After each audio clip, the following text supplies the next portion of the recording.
Friends, we gather here this morning to celebrate the life and to honor the memory of Hortense Himmel. Hortense's family so very much appreciates your presence here with them this morning, which offers them a great deal of comfort and support.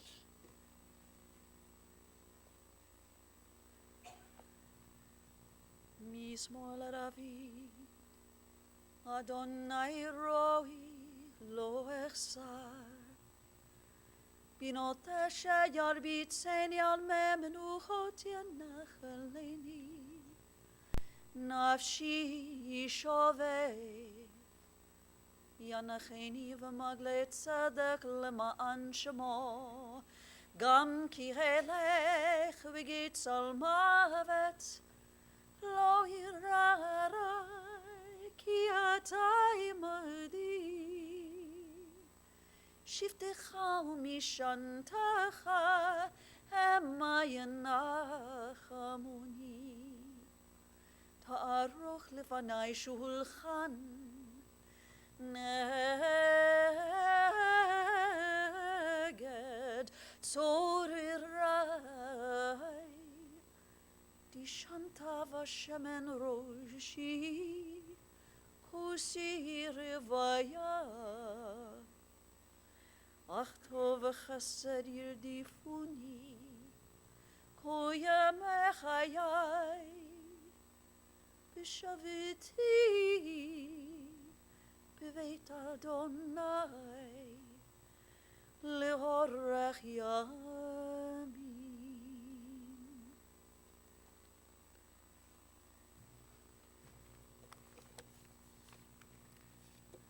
Adonai ma'adam v'teda'ehu ben enosh v'yachsevu. O Lord, what are we that you have regard for us? What are we that you are mindful of us? We are like a breath, our days are as a passing shadow. We come and we go like grass, which in the morning shoots up renewed, in the evening it fades and it withers. You cause us to turn to dust, saying, return, you mortal creatures. Would that we were wise, that we understood whither we are going. For when we die, we carry nothing away. Our glory does not accompany us. Mark the wholehearted and behold the upright. They shall have peace. The author of the first of the Bible's 150 Psalms describes for us, in a language that is both poignant and succinct, the nature of the good life and the fruits of that life. Happy are those who have not followed the counsel of the wicked, nor taken the path of sinners, nor joined the company of the insolent. Rather, the teaching of God is their delight, and they study that teaching day and night. They are like a tree planted beside streams of water that yields its fruit in its season, whose foliage never fades, and whose fruit always flourishes. Let us join together now in the 23rd Psalm. The Lord is my shepherd, I shall not want. He maketh me to lie down in green pastures. He leadeth me beside the still waters. He restoreth my soul. He guideth me in straight paths for his name's sake. Yea, though I walk through the valley of the shadow of death, I will fear no evil, for thou art with me. Thy rod and thy staff, they comfort me. Thou preparest a table before me in the presence of mine enemies. Thou hast anointed my head with oil, my cup runneth over. Surely goodness and mercy shall follow me all the days of my life, and I shall dwell in the house of the Lord forever. In the rising of the sun and in its going down, we will remember Hortense Himmel. In the blowing of the wind and in the chill of winter, we will remember her. In the opening of the buds and in the rebirth of spring, we will remember her. In the rustling of leaves and in the beauty of autumn, we will remember her.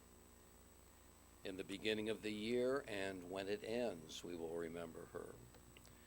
When we are weary and in need of strength, we will remember her. When we are lost and sick at heart, we will remember her. When we have joys we yearn to share, we will remember her. So long as we live, she too will live, for she is always a part of us, as we remember her. Hortense Himmel died this past Wednesday at the age of 97. She lived a long, full, and fulfilling life, and we will miss her. Horty was born and raised in Mansfield, Ohio.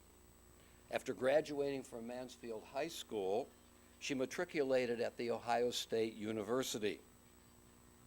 Now, how exactly did Horty get to go to college at all, seeing that first, she had an older brother, and second, that her family could afford the cost of college for only one of its two children?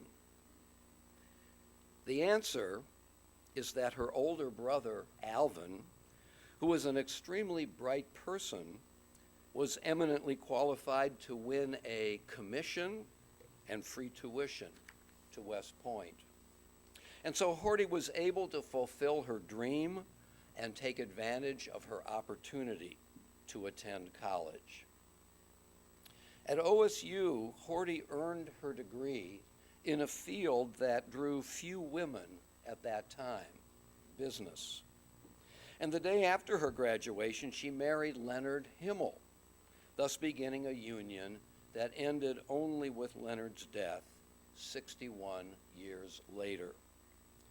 After they were married, Horty followed Leonard to the Army base to which he had been assigned, where for 2 years she served as a bookkeeper, there refining the skills that served her for the rest of her life. After Leonard was discharged from the Army, the young couple moved to Mansfield, where Leonard worked for a while in the family business. Then they moved to Cleveland, where Leonard joined his father's real estate firm, H.L. Himmel and Son. During those years, Horty stayed at home, keeping house and raising her children. Her daughter, Diane, clearly remembers that her mother was always at home when Diane and her brother and her sister came home for lunch, and how she was regularly there when they returned home at the end of the school day. Then at the age of 42, when her kids were grown, Horty went to work as a bookkeeper, at the beginning part-time and later full-time. At first, she worked for the Pewter Mug restaurant on Chagrin Boulevard. And then she worked in turn for the Beechwood Pub, California Salads, and finally, Shuhei. Now, it's not at all surprising that a person would work for several businesses over the course of a career. What is surprising is that the restaurants Horty worked for all inhabited the same space and in the same building, one after another. Now, this can be described in the following way. When Pewter Mug moved out, the owner of the Beechwood Pub asked Horty to stay on and be their bookkeeper. When the Beechwood Pub moved out, the owners of California Salads asked her to stay on and be their bookkeeper. And when Shuhei came to that same spot in the same building, Hiroshi, Shuhei's owner, asked Horty to stay on and be his bookkeeper. The description is, of course, quite easy and clear. But what is the reason for this quite unusual progression of circumstances? Well, Horty was, as anyone who knew her knew, a consummate professional. Everyone saw it, everyone knew it, and when the opportunity arose, everyone wanted her to work for them. Why? Because she was trustworthy and honest, because she meticulously insisted on accounting for every single penny every single day, because she was loyal to her employers, and because she cared deeply about the success of the restaurants for which she worked. and because she was bright, quick to learn, and tireless. Now, as Horty moved into her middle 80s, she began to think about retirement. But Hiroshi asked her to stay on, which she did for several more years until she was 91. And even when Horty lived at Stone Gardens, she continued to go there for work, doing so for yet another year. Hiroshi, and I'm sure all of her employees, trusted and respected Horty, and she evidently trusted and respected them. And Horty deployed her business skills in another way as well.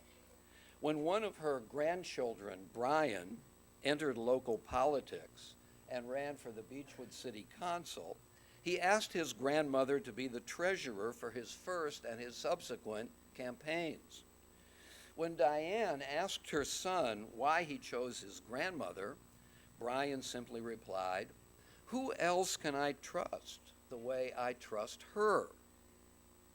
And Horty loved helping her grandson, even as she deeply loved him. And so it goes without saying that Hortense Himmel was an independent-minded person. She was in control of her life.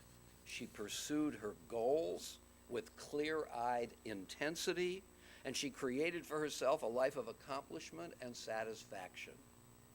Her daughter Diane and her granddaughter Lisa, with whom I met yesterday afternoon, reveled in Horty's inner strength and her resolve. For Horty herself, her independence meant so much to her that she balked, and then she balked again, when later in life her independence became increasingly threatened. When visits to the doctor became more and more frequent, she nevertheless insisted on asking many questions of her doctors, and she insisted on telling them just what she thought about the situation.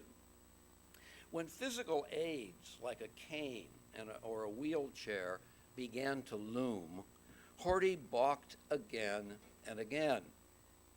The limitations of aging frustrated her, and she resisted as long as she could. "I can do it," was her lifelong mantra. And Diane recounted the many ways that in Horty's later years, she shopped for her mother. When Diane would come home with the things that she had purchased, Horty insisted on paying her share of the bill. And no frills, no excesses, please. Toothpaste, not too big. Mouthwash, not too large. And Horty knew how lucky she was to have had such a devoted daughter and such a warm, loving, and attentive family. Now, along with her fierce and independent spirit, Horty was an adoring mother, grandmother, and great-grandmother. When Leonard died, she became the family matriarch, and she served as a loving role model for her family. She not only kept up with everyone's birthdays and anniversaries, she almost instinctively thought of everyone before she thought of herself. I myself got to know Horty pretty well over the past many years. I loved her warm and her shy smile. I enjoyed talking with her whenever I had the opportunity, and I easily recognized her keen intelligence, her clarity of thought, her integrity, and her personal warmth. My last visit with her several months ago at the Ahuja Hospital was a deep pleasure for me, as our time together was filled with laughter and conversation, even as I recognized her physical decline. Her strong spirit remained intact even as her 97-year-old body was weakening. I, too, will miss her. Horty is survived by her daughter Diane, by her devoted son-in-law Ron, and Ron's wife Marcy, by her daughter-in-law Wanda, by her grandchildren Lisa and Kevin, Scott and Stephanie, Rhonda, Mark and Magda, Amy and Craig, and Brian and Allison. She is also survived by her 14 adoring great-grandchildren. Horty was predeceased by her husband Leonard, by her daughter Ellen, her son Alan, and her son-in-law David, and her parents Louis and Sarah, and her brother Alvin. And Horty's family wants especially to acknowledge and thank Horty's devoted caregivers, Tina, Lisa, and Aaliyah. And the family also wants to thank all of the many Stone Gardens personnel who were so attentive to Horty. Hortense Himmel lived richly, and she lived well. She was devoted to her family, and she made a deep and lasting impression on them. She pursued her vocation with intelligence, integrity, and energy, and she touched all of us who knew her and who loved her. Zichrona livracha. The memory of Hortense Himmel will always be our blessing. Amen.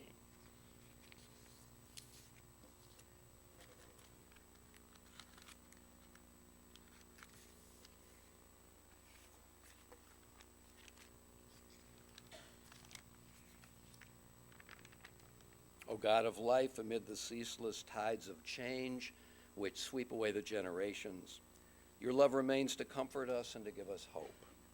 Around us are life and death, decay and renewal, the flowing rhythm that all things obey. Our life is a dance to a song that we cannot hear. Its melody courses through us for a little while, then it seems to cease. Whence the melody, and whither does it go? In darkness as in light, we turn to you, the source of life and the answer to all of life's mysteries. Will you please rise now for the El Mole Rachamim?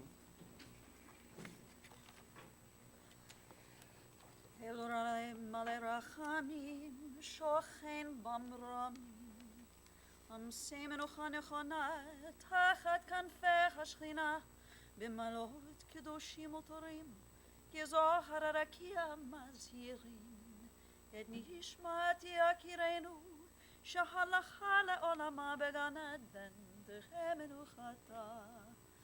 אנא ברחמים אסתירך בסתר כנפיך לרמים ותתרור בתרורך ימת נשמתה. אדוני הוא נחלתה ותנוח בשלום המשכבה ונאמר Amen. Compassionate God, eternal Spirit of the universe, grant perfect rest in your sheltering presence to Hortense Himmel, our loved one who has entered eternity. O God of mercy, let her find refuge in the shadow of your wings, and let her soul be bound up in the bond of everlasting life. God is her inheritance. May she rest in peace, and let us say together, Amen. Will you please be seated? I want to announce that the family of Hortense Himmel will receive friends at the residence of Lisa and Kevin Chernikoff at 31,000 Emory Road. They will receive friends after our interment service and until 4 o'clock this afternoon. Our service will now continue at graveside at the Mayfield Cemetery. Once again, on behalf of the family, we so much appreciate your presence here with us this morning.